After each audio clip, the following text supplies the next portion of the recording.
பிரியமானவர்களே, இயேசு கிறிஸ்துவின் நாமத்தில் உங்களுக்கு என் அன்பின் வாழ்த்துக்கள். இந்த இடம் பார்க்க நல்லா இருக்கு, அழகா இருக்குதா? ஜப்பான் தேசத்துல நாகசாகி அப்படின்ற ஒரு பட்டணம். அந்த பட்டணத்துல இருந்து கொண்டுதான் உங்களோடு நான் பேசுகிறேன்.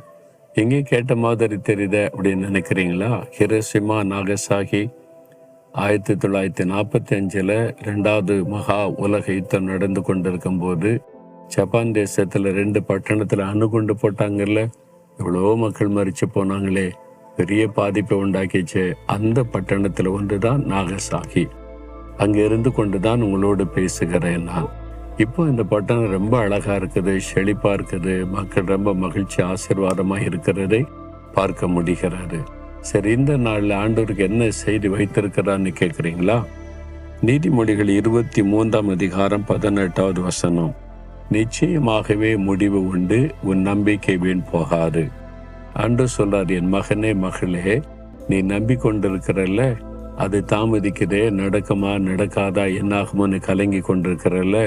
ஆண்டவர் சொல்றார், என் மகனே மகளே, நீ நம்பிக்கொண்டிருக்கிறல்ல, அது தாமதிக்குதே, நடக்குமா நடக்காதா என்னாகுமோன்னு கலங்கி கொண்டிருக்கிறல்ல, நிச்சயமாக முடிவு உண்டு, உன் நம்பிக்கை வீண் போகாது. நீ நம்பிக்கொண்டிருக்கிற ஆண்டவர் எனக்கு இதை செய்வார், என் பிள்ளைகளுக்கு இதை செய்வார், எனக்கு இந்த காரியத்தில் ஆண்டவர் அற்புதம் செய்வான்னு நம்பிக்கொண்டிருக்கிறல்ல, அந்த நம்பிக்கை விட்டுறாத.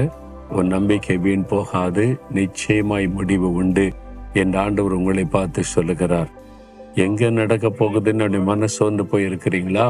இன்றைக்கு உங்களை பலப்படுத்துகிறார், உங்களுக்கு ஒரு அற்புதம் செய்ய போகிறார். உங்களுடைய நம்பிக்கையின்படியே ஒரு அற்புதத்தை செய்து உங்களை மகிழ பண்ண போகிறார். நான் நம்பின காரியம் கர்த்தரால் எனக்கு வந்தது என்று சொல்லி மகிழ்ச்சியோடு ஆண்டவரை துதிக்க போறீங்க. இந்த நம்பிக்கையின்படி நம்மை ஆசீர்வதிக்கத்தான் அவர் சிலுவையிலே தன்னையே பலியாய் கொடுத்து நமக்காக தன்னை அர்ப்பணித்துக் கொண்டார். அப்படி நேசிக்கிற ஆண்டவர் நீங்கள் நம்பியிருக்கிற காரியத்துல அற்புதம் செய்யாம விட்டுருவாரா? நீங்க வெட்கப்பட்டு போக விடுவாரா? என் ஜனம் வெட்கப்பட்டு போதல்ன்னு சொல்லி இருக்கிறார்ல. ஆமா, நான் நம்பி இருக்கிறேன், கர்த்தர் செய்வார். என் நம்பிக்கை வீண் போகாது, நிச்சயமா முடிவு உண்டு. விசுவாசத்தோடு சொல்லுங்க, ஆண்டவரே, நான் நம்பி இருக்கிற காரியத்துல நீர் நிச்சயமாய் நல்ல முடிவை தருவீர். நான் வெட்கப்பட்டு போக மாட்டேன், நான் விசுவாசிக்கிறேன், இன்றைக்கு ஒரு அற்புதத்தை எதிர்பார்க்கிறேன்னு சொல்லுங்க.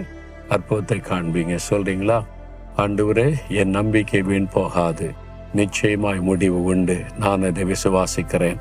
உம்முடைய வாக்குத்தத்தம் எனக்குரியது, அதன்படி நான் நம்பியிருக்கிற காரியத்தில் அற்புதம் செய்து ஆசீர்வதிக்கிறதற்காய் ஸ்தோத்திரம் ஸ்தோத்திரம். இயேசுவின் நாமத்தில் ஜெபிக்கிறேன் பிதாவே. ஆமேன் ஆமேன்.